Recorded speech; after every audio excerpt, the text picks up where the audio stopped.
The story begins with a narrator who lives in a big city and suffers from chronic insomnia. His life seems empty and monotonous.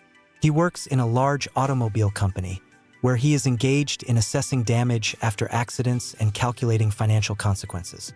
His life is devoid of emotions and vivid events, and insomnia exacerbates this feeling of emptiness.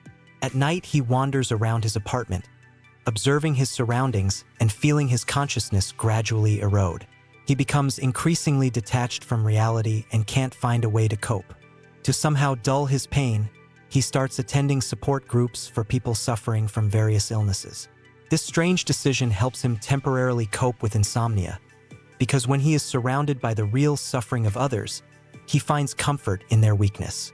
The narrator is not ill, but at these meetings he can cry, express his feelings, and thus release the stress that has accumulated inside. One day, at one of these meetings, he encounters a woman named Marla Singer. Marla doesn't suffer from the illnesses that support supposedly comes to either. She's just faking it. Their presence for each other becomes uncomfortable because they both realize their lies. Eventually, they agree to separate the support groups by day so that they don't overlap. After this point, the narrator's life continues to go on until one day, while on a business trip, he meets Tyler Durden. Their introduction takes place on an airplane where they begin a conversation. Tyler is a charismatic, free-spirited man who is completely unlike the narrator. He works as a soap maker and salesman, but his real interests run much deeper than just business. He catches the narrator's attention with his confidence and original outlook on life. In their conversation, Tyler shares his philosophical thoughts about consumer society and people's dependence on things. This conversation leaves a deep imprint on the narrator's mind, but he does not realize at the time how much it will affect his life. When the narrator returns home, he finds his apartment destroyed in an explosion. With no clue as to what happened and not knowing who to turn to, he calls Tyler. Tyler agrees to meet him at a bar. At this point, the narrator's fortunes begin to change dramatically. After a few beers, Tyler suddenly suggests that the narrator hit him as hard as he can.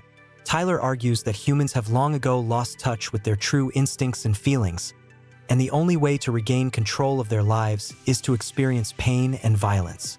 They fight right in the parking lot, and the narrator suddenly feels a strange relief and satisfaction from the fight. It gives him something he has been missing in his monotonous life.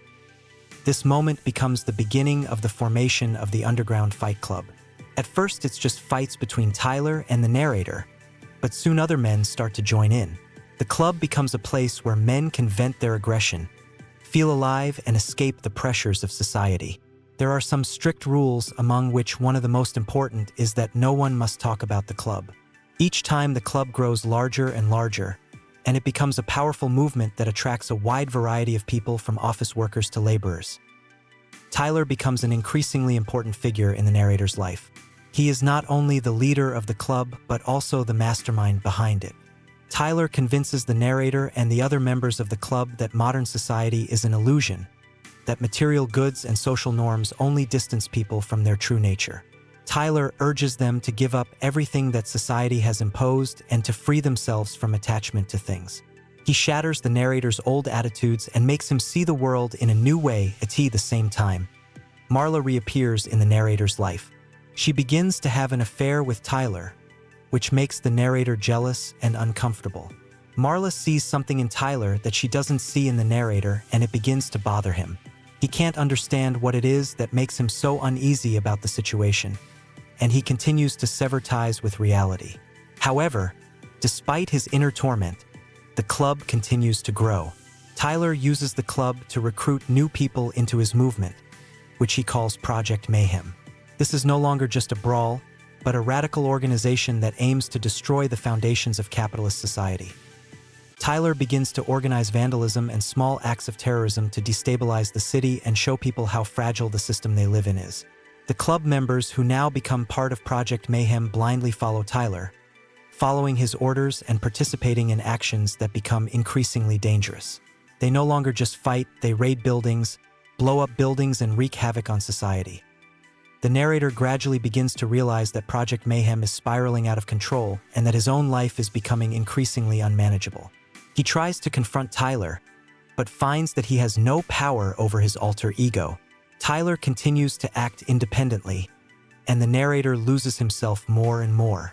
Eventually, the narrator realizes the shocking truth: Tyler is not a separate person but a part of himself. Everything Tyler did was actually done by himself in a different state of consciousness. Tyler is his alter ego, the embodiment of his hidden desires and aggression that he has suppressed for years. Upon realizing this, the narrator begins to struggle with the Tyler within him. He tries to stop Project Mayhem and prevent the devastating attacks that Tyler has planned. But the more he tries, the stronger the resistance from his alter ego. In the climactic scene, the narrator finds himself in the building to be undermined and comes face to face with Tyler.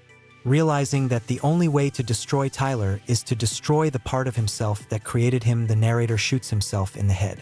This act symbolizes his ultimate liberation from Tyler. However, the story does not end there. The narrator survives, and when he regains consciousness, he sees Marla, who has approached him. They stand together against the backdrop of the ruined buildings that were destroyed by Project Mayhem's attack.